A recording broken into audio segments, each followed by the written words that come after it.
특검법이 또 논란이 되고 있는 게 외환죄라는 거를 추가한 부분이 특히 논란이 되고 있습니다. 전단 살포, 그러니까 대북 전단 살포나 파병, 우크라이나 파병을 말하는 것 같은데 이런 부분도 외환으로 규정을 했다고 해요. 네. 예. 이 외환죄라는 거를 이제 국민들이 생소하실 거예요. 네. 법률가인 저도 생소합니다. 예. 국가법령정보 시스템에 외환죄라는 거를 형법에서 외환죄를 클릭하면 이제 판례를 볼 수가 있거든요. 판례를 클릭하면 1974년 판례 말고는 없어요. 74년. 네, 예. 없습니다. 예. 거의 뭐 사문화되는 21세기에 와서는 거의 사문화된 조항이라고 볼 수밖에 없죠. 지금 예. 상태에서는.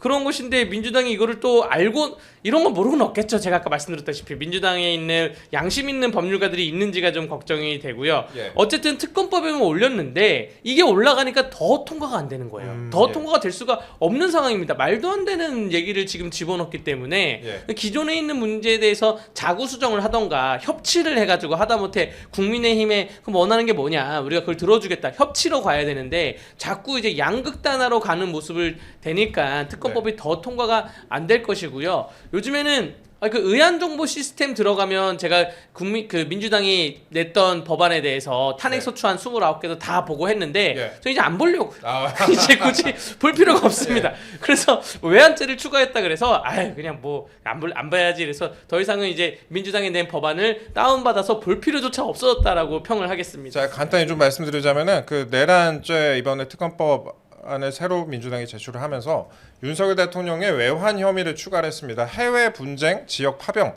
대북 확성기 가동, 대북 전단 살포 확대, 무인기 평양 침투, 북한의 오물풍선 원점 타격 시도 등을 통해 전쟁 또는 무력 충돌을 유도하려는 혐의다. 이렇게 돼 있습니다. 근데 이런 것들 행위지 않습니까? 대북 확성기 예. 사용이라든가 또는 예. 이제 전단 살포 이런 거는요.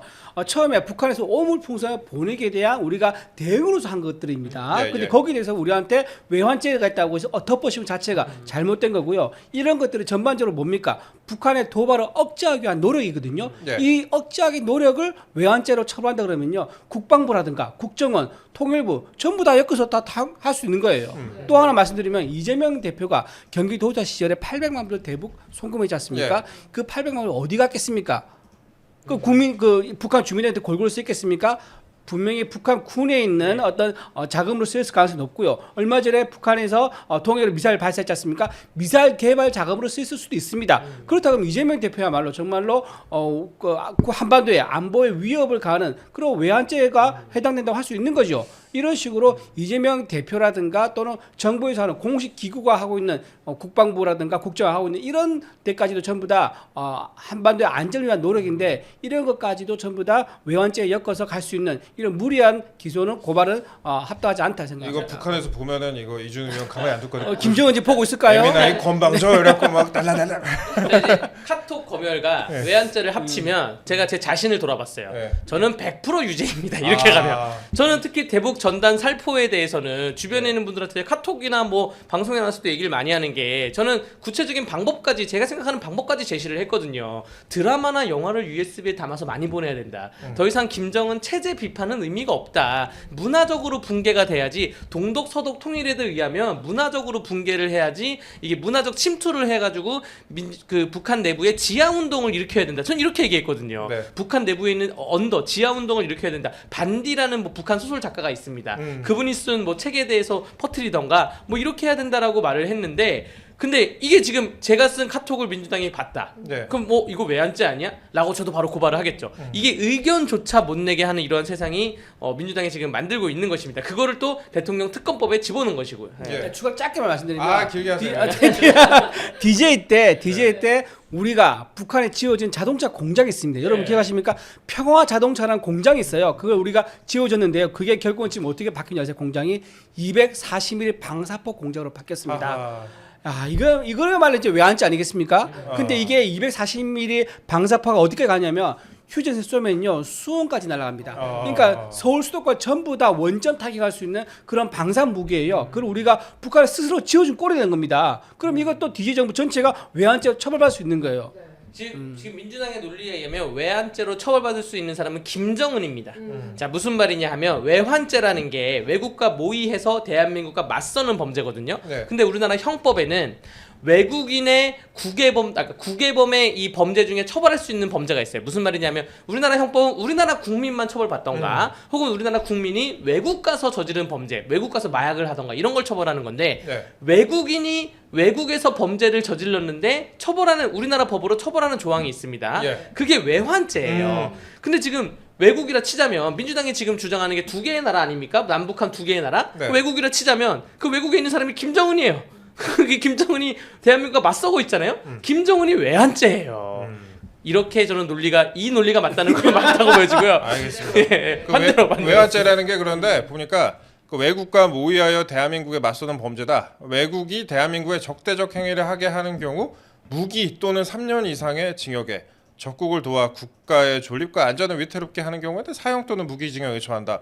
그러니까 뭐 있는 대로 없는 대로 다 갖다 붙이는 것 같은데 사형 또는 무기징역. 예. 네, 저는 이런 어이없는 이제 특검법 때문에 오히려 민주당의 등을 돌리는 사람이 더 많을 거라 생각합니다. 오히려 지지율이 국힘 쪽에 더 쏠리는 중도층이 우리 쪽으로 더 쏠리는 그런 어떤 지렛대 역할을 하지 않을까 그런 생각합니다. 이제 이쯤 되면 정말로 위험한 발언일 수도 있는데 네. 저는 민주당이 이제 국회의원들 야당 국회의원 한 180명 정도가 그래도 각자의 인생을 살아왔고 저희와 같이 대한민국에서 70년대, 80년대, 90년대 뭐 IMF 다 겪어왔고 일반 상식적으로 다 비슷한 사람들 아닙니까? 공부도 열심히 했고 근데 지금 이런 얘기를 한다? 이거 어서 지령받은 거 아니야 생각이 들어요. 진짜 왜 그렇게 생각할 수밖에 없어요. 일반적인 상식을 가진 사람이면 외환죄가 사형 또는 무기징역인데 이걸 특검법에 집어넣고 근데 상식을 벗어났을 때는 누구한테 지령을 받은 거 아닌가 이런 생각이 듭니다. 네. 저는요 얼마 전에 이재명 대표가 중국에 있는 신화통신이랑 비밀리 회담을 가졌다 그러지 않습니까? 몇몇 올라서 같이 가졌다 그러는데 저는 굉장히 걱정됩니다. 거기서 과연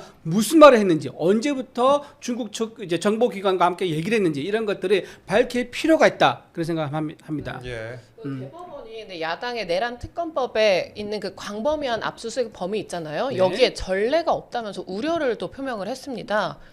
당연하죠. 네네. 예. 지금 대법원이 예. 그렇게 우려를 표명을 했습니다. 야당이 이제 앞서서 뭐 저희가 외환죄 얘기도 해드렸지만 야당이 그 군사, 공무, 업무상 비밀이 필요한 장소를 압수 또는 수색할 경우 책임자 승낙을 얻도록 한 형사소송법을 110조. 적용하지 않는 네. 그런 특례 조항을 넣어놨고 이거 지령 받았네요. 이거 지금 우리나라 군사시설 들어갔을 때 해집고 들어가겠다는 거 아니에요. 제가 또 너무 세게 얘기했나요? 출연자의 개인적으로 아이고 예. 네. 아니, 위험하죠. 예. 일단은 제가 이 부분에 대해서는 그 예전에도 얘기했는데 이거는 이번에 처음 들어온 특검법 조항은 아니에요.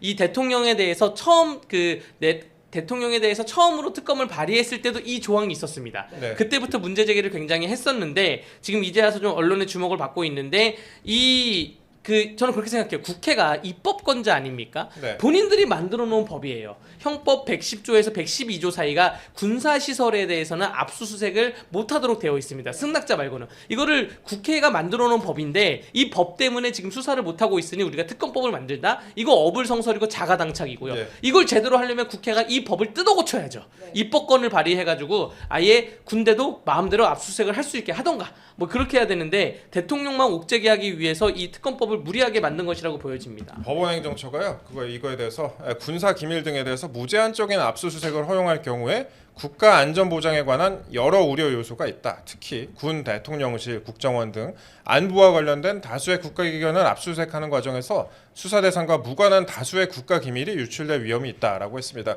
국가 기밀이 만약에 수사 과정에서 유출되게 되면은 좋아할 곳은 뭐 정해져 있는 것 같아요. 그렇죠. 네. 북한이 좋아하겠죠. 지금 네. 이 모든 것을 특히 관제 같은 경우 항공 촬영한 거 있지 않습니까? 헬리콥터 찍은 그렇죠. 거. 그다음에 좀 멀리서 망원레를 찍는 유튜버가 있다 그러더라고요. 그 내용들 보면서 동선을 다 파악하겠죠. 그러면서 걔들끼리는 어떤 작전을 수립한다든가 이런 거 시나리오를 짤 수가 있으니까 굉장히 위험한 안보 정보 유출이다 이렇게 볼 수 있습니다. 그게 다 군사보안 위반인데 그죠. 그거를 그 언덕백에 잘 나오는 스팟이 있다고 하더라고요. 거기다가 이제 망원 렌즈 넣고 하루 종일 이제 찍고 있는 건데 최근에 이제 윤석열 대통령에 대한 도주서를 민주당에서 제기를 했었는데 그것도 좀 블랙 코미디 우픈 게 그렇죠. 그게 말도 안 그 되죠. 촬영한 그 유튜브 그 방송에 네네. 의해서 이제 네. 아닌 게 밝혀지지 않았습니까? 그렇죠. 예. 오히려 그렇겠죠. 그리고 또 하나 네. 왜 그 대통령이 해외로 도피할 수 있다는 그런 네. 또 의혹을 얘기하면서 빨리 출국 금지를 시켜야 된다라는 이런 또 선동을 했지 않습니까? 근데 네. 대통령이 어떻게 해외로 도피할 수 있습니까? 가짜뉴스네요. 그러니까 경호처 직원이 한 700명 되는데 그 뭐 절반만 데리고 나가도 어떻게 그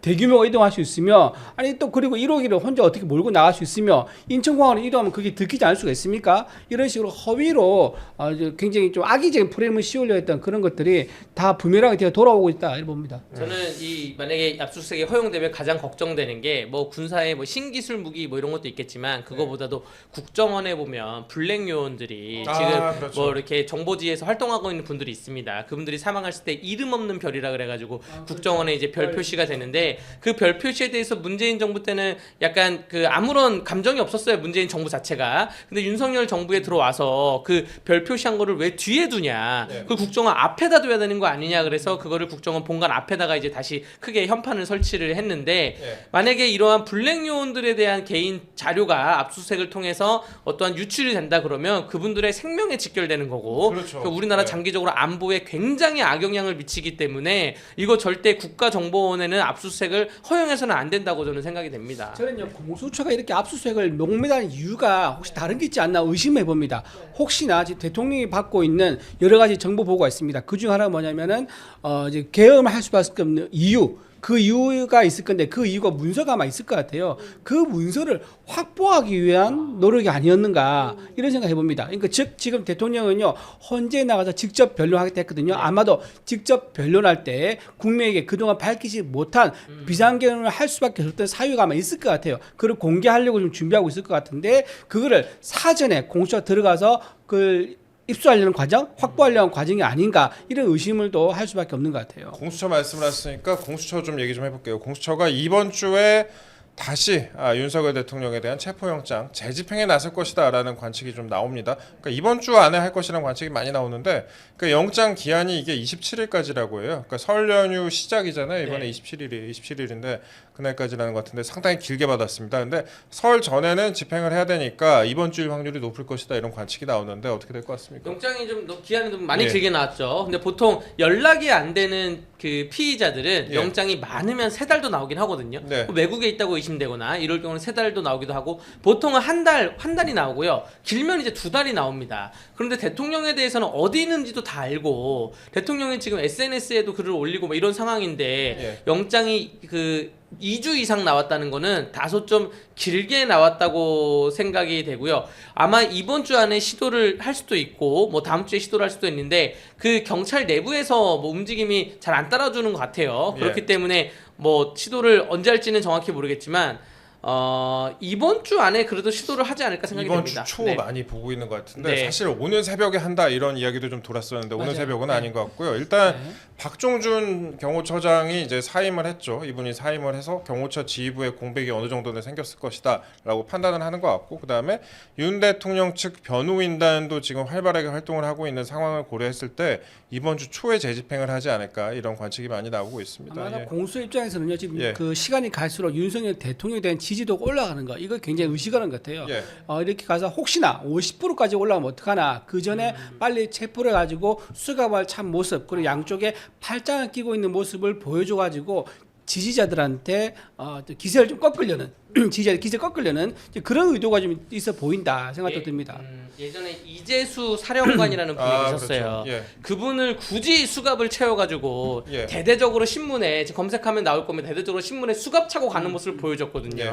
그래서 그분이 여기에 대해서 너무나 모멸감과 치욕감을 그렇죠. 느껴서 그 유명을 달리했습니다. 예. 스스로 극단적인 선택을 하셨는데 결국 무죄 나왔어요. 음. 결국 이제 그 무죄라기보다는 결국 이제 혐의가 없는 걸로 밝혀졌습니다. 예. 혐의가 없는 걸로 밝혀졌는데 이렇게 수갑 차는 모습이 정치적으로 이용이 되다가는 정말 안 좋은 상황으로 갈 수 있다고 말씀을 드리고요. 지금 경찰 속보 말씀드릴 게 있네. 네. 지금 경찰관들이 전국에 있는 경찰청이 공수처가 전국에 있는 경찰청에 있는 광수대랑 기동대를 불러오겠다는 거 아니에요. 그렇죠. 예. 경찰 직무 응원법이라고 있습니다. 응원한다는 게 뭐 응원한다는 게 아니라 인력을 동원해 온다는 응한다는 경찰 직무 응원법 제 1조에는 예. 경찰관의 파견이라 그래가지고 돌발 사태를 진압하거나 공공질서가 교란되었거나 교란될 우려가 현저한 지역을 경비할 때 내보낼 수가 있어요. 예. 근데 지금은 경찰이 안 들어가면 거기 평온합니다. 경찰이 들어감으로 인해서 그 교란이 발생할 수가 있는 것이거든요. 그래서 경찰직무응원법에도 좀 해당하지 않는 것 같고, 이 경찰 기동대 운영 규칙도 보면 뭐 재해경비, 혼잡경비, 대테러 작전, 교통지도 단속 이런 걸 할 수가 있는 것이지, 그렇죠. 이게 그 일개의 한 명을 잡으러 가기 위해서, 체포를 하기 위해서 경찰 기동대가 가기에는 지금 운영 규칙상 안 맞는 것이고, 예. 그 운영 규칙 5조에 의하면 기동대를 편성, 파견, 해체를 할 때는 담당 경찰청장이 주둔 지역과 파견 목적을 공시하도록 되어 있어요. 공고하도록. 근데 그러한 절차 하나도 지키지 않고 무조건 그냥 그 불러들이는 게 이게 절차상 맞지 않다라고 법령이 보기에는 그렇게 보고 있는 것 같습니다. 절차 얘기를 하셨으니까 지난주에 한번 제기됐던 내용인데 아직까지 좀 확실하게 풀리지 않는 내용이 하나 있어요. 그 공수처가 체포영장을 청구를 할 때 중앙지법에 청구를 했다가 기각당해가지고 서부지법에 그렇죠. 청구한 거 아니냐. 근데 네. 이거에 대해서 국회에 공수처장이 나와서 그것은 아니다라고 얘기를 하긴 했는데,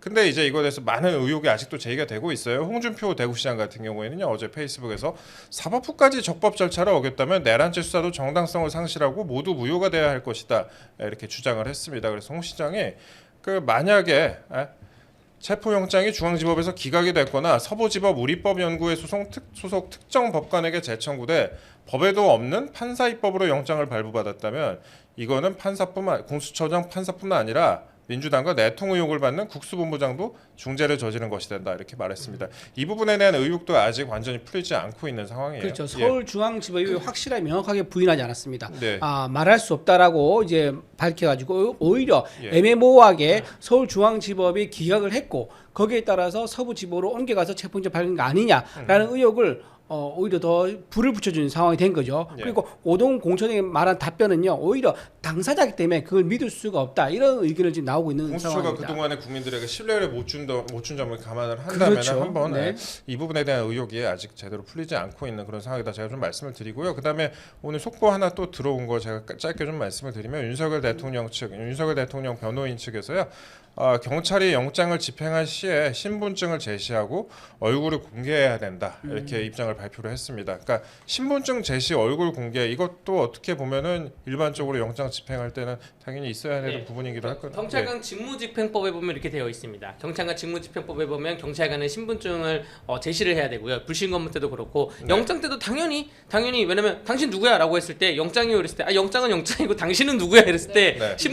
신분증을 제시하고 소속을 밝혀야 됩니다. 예. 그 신분증에 있는 얼굴과 본인의 얼굴이 일치하는지 확인을 또 해야죠. 네. 그렇습니다. 됩니다. 또 하나 속보가 또 떴는데, 불법 영장 집행에 참여한 공무원도 불법 체포 감금죄다 하고 윤석열 대통령 측에서 입장을 밝혔습니다. 그러니까 요건 이제 형법 124조에 불법 체포 감금죄가 있고요. 형법 125조에는 독직 폭행죄가 있거든요. 예. 불법 체포 감금죄랑 독직 폭행죄는 경찰관이 어떠한 본인들이 사건을 뭐 꾸미거나 혹은 뭐 본인들의 권한을 남용해 가지고 일반 국민들을 불법으로 체포하거나 감금했을 때 그 죄고요. 영화 재심을 보면 영화 재심이 지금 그 배우 정우 씨가 그 주연했던, 강하늘하고 정우 씨가 주연했던 건데, 영화 재심 보면 이런 장면이 나옵니다. 억울한 시민에 대해서 죄를 뒤집어 씌우려고 불법 체포를 해가지고 나중에 뭐 처벌받고 그분이 지금은 재심을 통해 가지고 무죄로 나왔는데, 형법 124조에 의한 것이고요. 나중에 이제 해석상의 논리가, 아까 영장 얘기를 하셨지만 이 영장이 제대로 발부된 거냐 발부 안 된 거냐에 따라서 불법 체포 감금죄가 유죄냐 무죄냐가 좀 갈릴 것 같습니다. 예. 제가 보기엔요, 윤 대통령 측에서 경찰이 이제 영장 집행할 때 신분증하고 얼굴을 신분증 제시하고 얼굴 공개한다, 이 말한 이유가 체증을 위해서 한 게 아닌가 생각이 듭니다. 체증? 예. 아마도 지금 불법한 절차에 걸쳐서 영장이 나왔는데 그 근거가 불법인데도 불구하고 또 집행하면 그 당연히 원천이 불법이기 때문에 집행되면 불법이거든요. 이 불법에 대해서 특수공무집행 방해 등등의 혐의로 고발을 할 수 있습니다. 그래서 아마 고발을 위한 체증을 위해서 아마 신분증 제시와 얼굴 공개를 요구한 게 아닌가 생각이 듭니다. 또 윤 대통령 측이 그 탄핵 결론 이후로 체포를 연기해달라 이렇게 요청을 하기도 했습니다. 네. 이거 당연한 거죠. 네. 박근혜 대통령 때도 이랬고요. 그 전 세계적으로 탄핵과 관련된 사건이 있을 때 사실은 국회에서 국정조사만 한 몇 개월을 해요. 3, 4개월을 하고, 그리고 나서 국정조사에 있다가 혐의가 밝혀지면 탄핵을 하는 거고요. 탄핵 결과가 나오면 그때 형사적인 문제가 있으면 그때 형사 절차를 걸치는 건데, 지금 순서가 완전 거꾸로 됐죠. 네네. 지금 형사 절차를 먼저 하겠다. 탄핵을 지금 아직 그 논의 중인 것인데,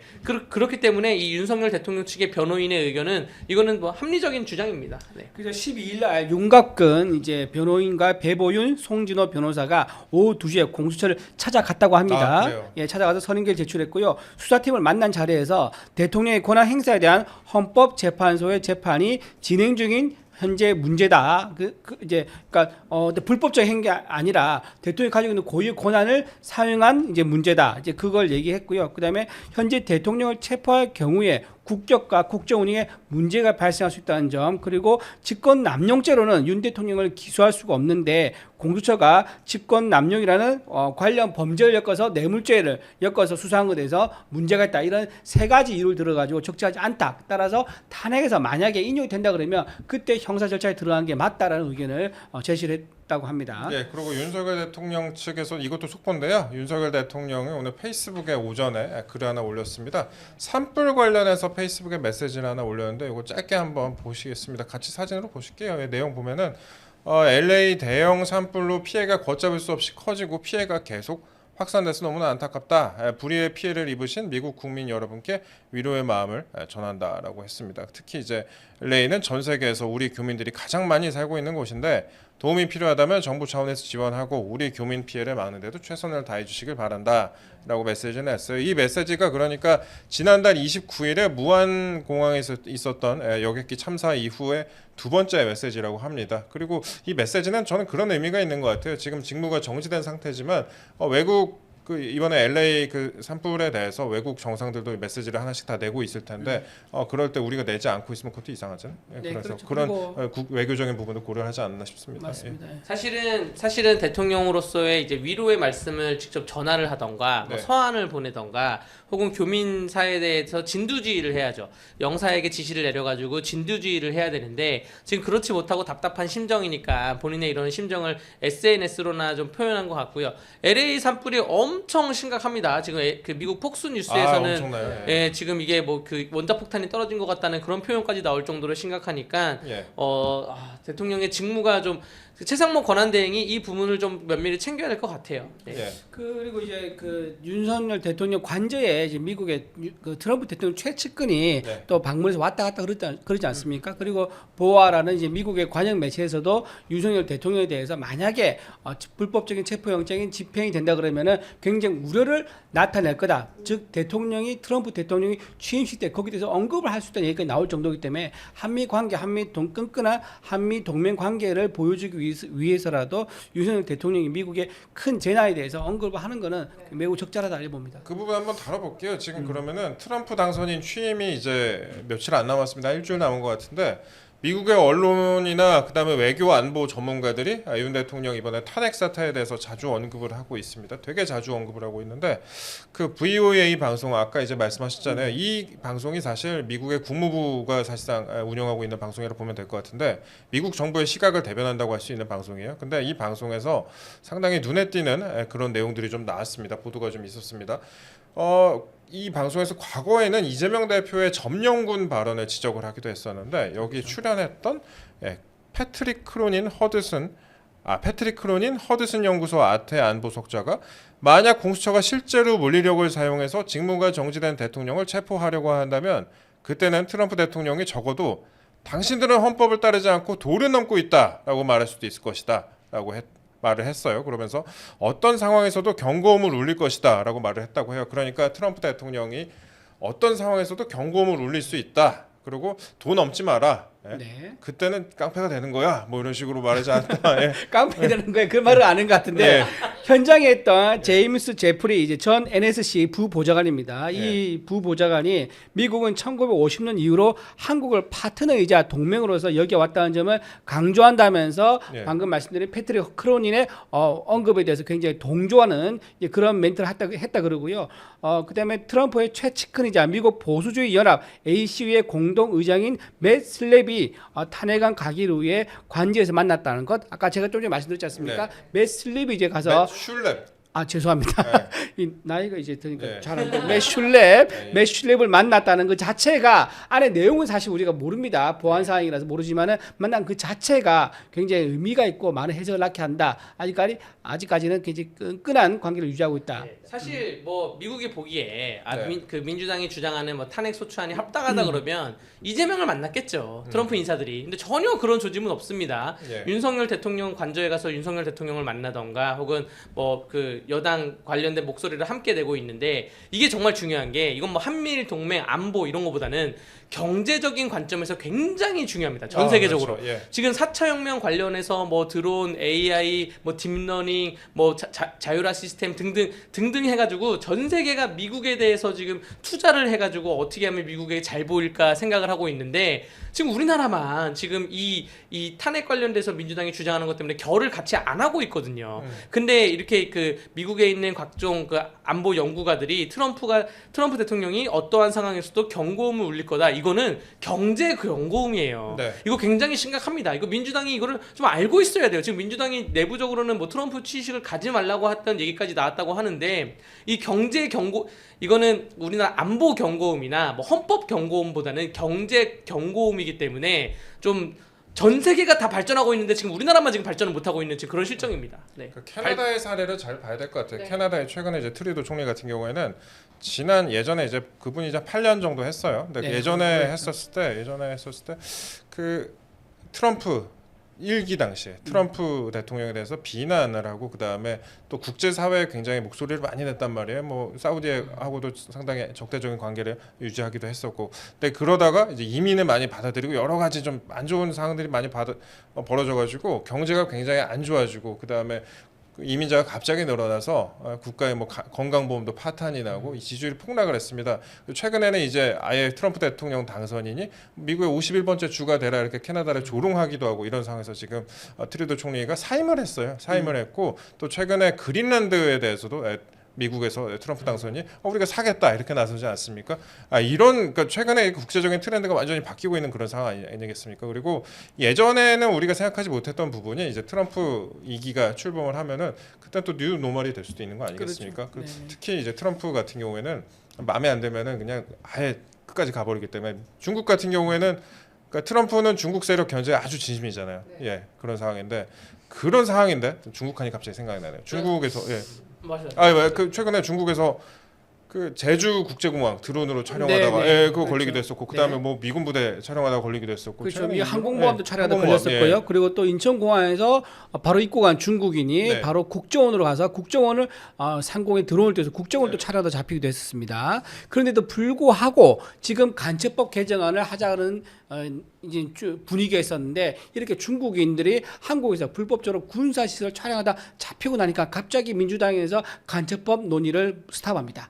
왜냐하면 여기서 이제 적국을 외국으로 바꾸자 했거든요. 근데 이 법이 적용이 돼버리면요. 네. 아마 중국인들이 이 사람들 지금 잡혀있는 이 사람들이 아마 1호로 간첩법 혐의로 적용될 가능성이 높습니다. 그래서 제가 걱정은 뭐냐면 혹시 이 중국인들이 간첩 혐의가 갈까 싶어가지고 민주당에서 간첩법 논의를 중단한 게 아닌가 저는 걱정이 되고 제발 그런 일이 없기를 바랍니다. 네, 그러니까 아까 그런 말씀하셨으니까 트럼프 2기가 만약에 출범을 하면 그런 주장에 동조하는 민주당에 대해서나 아니면 이재명 대표에 대해서 어떤 입장을 보일지도 저희가 관심을 좀 집중해봐야 될 것 같아요. 물론 뭐 미국이 우리한테 내정 간섭을 한다 이런 게 아니라 그 우리나라 뭐 미국하고 각자 이해관계가 있잖아요. 그렇기 때문에 앞으로 어떤 반응을 보일지에도 관심이 쏠립니다. 뭐 트럼프 대통령께 예. 1월 20일 취임 전에 예. 올릴 그 트위터 인사말 하나 추천을 드리겠습니다. 예. 네.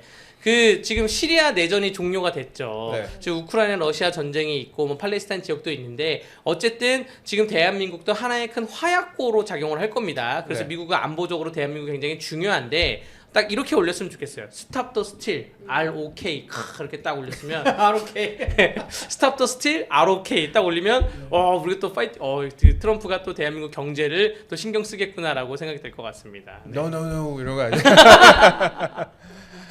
그리고 예. 저희가 마지막으로 갑자기 죄송합니다. 죄송합니다. 예. 저희가 뭐 아침부터 뭐 웃고 있냐 이렇게 어떤 분들 댓글 달아주시기도 했는데 웃어야죠. 그러면 올해라 뭐 십니까? 힘내야죠. 뭐 웃고 이래야지 뭐 네. 어떡합니까? 예. 그리고 저희가 마지막으로 다뤄볼게 헌재가 이번 주부터 탄핵 심판 정식 변론을 시작한다고 합니다.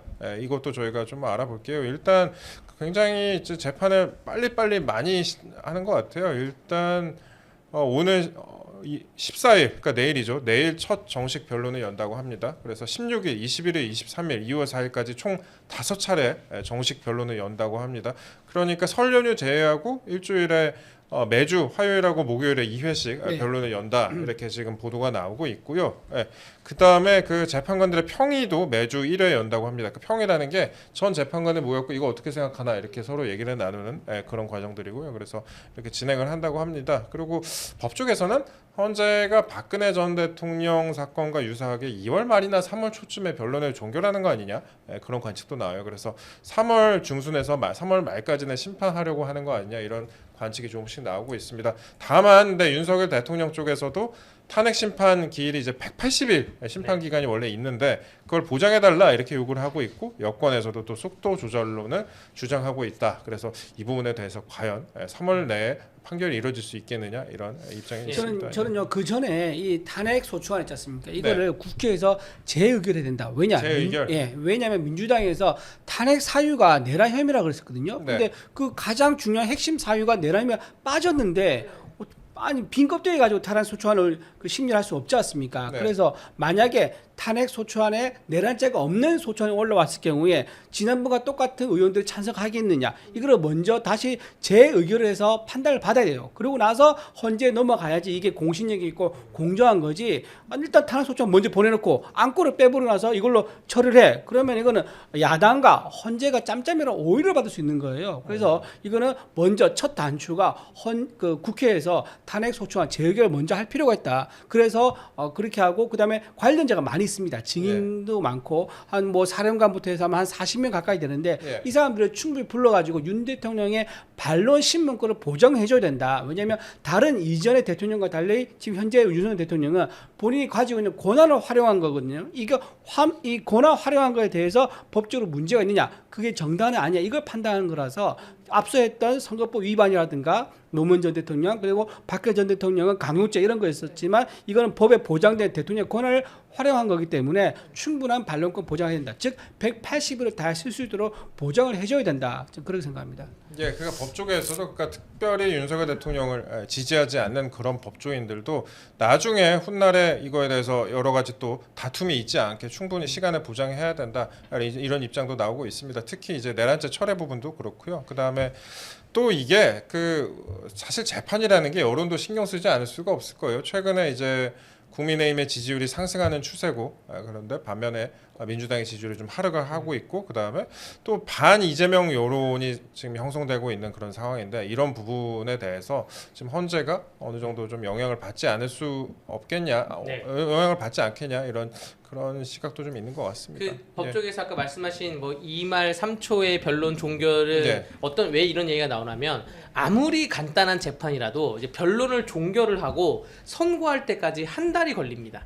아무리 간단한 뭐 단순한 폭행 사건이나 단순한 민사 차용금 사건이라 하더라도 변론을 종결하고 선고까지는 한 달이 걸려요. 그때 사이에 이제 판사님이 증거가 다 왔으니 기록을 보면서 고민을 하는 것인데 그런데 지금 헌법재판소법에 의하면 180일 이내에 선고를 하도록 되어 있거든요. 그러면 한 달 전에 재판을 종료해야 되기 때문에 실상 심리를 할 수 있는 시간은 한 150일 정도밖에 없습니다. 좀 더 짧게 하자면 120일 정도밖에 없는 거예요. 그래서 재판부는 이걸 빨리 종결하고 내가 기록을 읽을 생각을 좀 갖고 있는 거고요. 그게 한 관점이 있고요. 두 번째 포인트로는 예상외로 이 사건에 증거가 없는 겁니다. 그러니까 물적 증거가 없기 때문에 인적 증거를 계속 부르는 거예요. 그러니까 원래 재판이란 거는 물적 증거, 뭐 녹취록, 뭐 서증 이런 게 있어야 되는데 지금 민주당에서는 탄핵 소추안에 대해서 국회에서는 언론 기사만 붙이지 않았습니까? 그러니까 언론 기사가 증거가 될 수는 없거든요. 그래서 사람을 많이 부르겠다는 건데 그러면 재판이 또 길어질 것이고 뭐 이러한 관점 포인트가 몇 가지 있다고 말씀드립니다. 그 부분에 대해서 지금 여러 가지 많은 사람들의 관심이 좀 쏠리고 있는 것 같습니다. 그리고 저희가 진짜 마지막으로 하나만 좀 말씀드리면은 어제 KBS 뉴스 보시면서 많은 분들 좀 의문 가졌던 분들이 계실 거예요. 그 KBS가 윤석열 대통령 탄핵 찬반 집회를 보도를 했습니다. 찬반 집회를 보도를 했는데 이 장면하고 자막을 바꿔서 내보냈어요. 그러니까 윤석열 대통령의 탄핵에 반대하는 그런 분들이 상당히 많이 있었는데 그 장면과 그또 윤석열 대통령 또 탄핵에 찬성하는 부분들은 생각보다 적었는데 그 장면을 바꿔서 보냈다. 그래서 상당히 그거에 대해서 비난이 많이 제기가 됐습니다. KBS가 그래서 입장을 밝혔습니다. 찬반 집회 소식을 보도하는 과정에서 관련 장면과 자막이 잘못 방송된 것에 대해서 시청자들께 사과를 드린다 이렇게 밝히면서 그리고 탄핵 반대 집회 내용을 전하는 부분에서 탄핵 찬성 집회 화면이 나갔다. 이어 탄핵 찬성 집회 내용을 전하는 부분에서는 반대 집회 화면이 나갔다. 진상 파악을 위한 조사위원회를 즉각 구성하기로 했다. 관련 뉴스를 제작하고 진행한 영상 편집자, 뉴스 진행자 및 담당 데스크를 모두 조사해서 업무 과실이 드러날 경우에는 회사 사규에 따라서 엄중 조처할 방침이다 이렇게 밝혔습니다. 예. 저는 사과의 방식이 잘못된 것 같아요. 예. 사과의 방식이 지금 보도 자료를 배포하지 않았습니까? 방송에서 뭔가 방송이 잘못됐을 때는 예. 그 다음 그 그렇죠. 방송 예. 전에 이런 얘기를 해요. 네. 지난주 방송에서 무슨 오보가 있었습니다. 지난주 방송에서 무슨 뭐 자막이 실수가 있었습니다. 얘기를 했는데 그런 식으로 해야지 전 국민이 알지. 보도 자료를 배포하는 거는 우리 언론인들만 알고 그 확산성이 좀 떨어집니다. 그래서 그렇죠. KBS가 사과에 대한 진실성이 있으면 이 방송이 잘못 나갔던 그 뉴스 방송 직전에 우리가 12일 날 이러이러한 우려를 범했습니다. 실수를 범했습니다. 무슨 조치를 하겠습니다. 이렇게 사과해야 되지 않을까 생각이 됩니다. 그러니까 이런 식으로 대응을 해버리면은 그 뉴스를 보고 다른 거를 안 보시는 분들은 모르죠. 몰라요. 예, 예. 안 보시는 분들은 모르고 그다음에 이거는 제가 업계에 좀 오래 있었잖아요. 이게 이런 식의 실수가 있을 수가 있나 하는 생각이 듭니다. 일단 영상 편집을 할 때 기자랑 영상 편집 기자, 그러니까 취재 기자랑 영상 편집 기자랑 같이 관련돼서 같이 논의를 하고 그다음에 하나하나 영상을 따져본 후에 이거를 또 데스크 그러니까 부장급 있잖아요. 부장급에서 보고 마지막에 그 위급도 한 번 더 보는 게 이게 보통 통상적인 절차인데 이걸 몰랐을까 하는 생각이 좀 들고요. 특히나 KBS는 공영방송인데 국민의 세금이 들어가는 공영방송인데 이런 일이 있었다. 이거는 납득하기가 좀 어려운 것 같습니다. 예. 그 이제 토요일 날 오후 5시 방송이라고 그러더라고요. 그저께군요. 예. 그제 토요일 날 이 방송이 났고 어제 이제 제가 알기로는 9시 뉴스에서 이걸 언급하면서 사과를 했다 그러는데 예. 방금 말한 것처럼 그게 아니라 보도자료 낸 거라 그러면 이건 굉장히 또 한번 논란이 될 것 같고 방심위에서 다시 시정 명령을 아마 하라고 명령을 내릴 수 있을 것 같아요. 어쨌든 이런 이제 굉장히 예민한 상황입니다. 왜냐하면요 지금까지 탄핵에 대해서 찬성과 반대에 대해서 균형 있게 공정하게 똑같이 보도한 게 아니라 어느 장면에 대해서는 자주 길게 보도를 하고 어느 집회에 대해서 짧게 보도하고 이런 게 지금 계속 반복되고 있어가지고 SNS와 커뮤니티에서 많이 논란이 되고 있거든요. 저 화면 보시면 나옵니다. 예, 그렇죠. 예. 이제 저게 탄핵 찬성 집회라고 그러는데 거꾸로입니다. 탄핵 반대하는 집회입니다. 태극기부터 해서 주변에 많은 사람들이 모여 있지 않습니까? 이게 광화문 현장인 거고요. 그 다음에 또 하나 사진 하나 보이시죠? 네, 없습니다. 그거는 다운을 안 받았습니다. 그렇죠. 오케이, 알겠습니다. 예. 아유, 저게 반대로 나왔는데 진행을 하시려고 하죠? 반대로 나왔는데 이런 예민하고 민감한 상황 속에서 또 국민의 여론이 제대로 언론이 보도하지 않고 있다는 불만이 나오고 있는 이런 상황 속에서 공영방송, 그러니까 수신료로 운영되는 공영방송에서 이런 실수를 한다는 거는 이게 제가 보기엔 뭐 실수라고 저는 말하고 믿고 싶지만 의도하지 않은 실수라고 믿고 싶지만 철저하게 규명을 해서 다시는 이런 일이 생기지 않도록 해야지 공영방송이 영이 서지 않을까 생각합니다.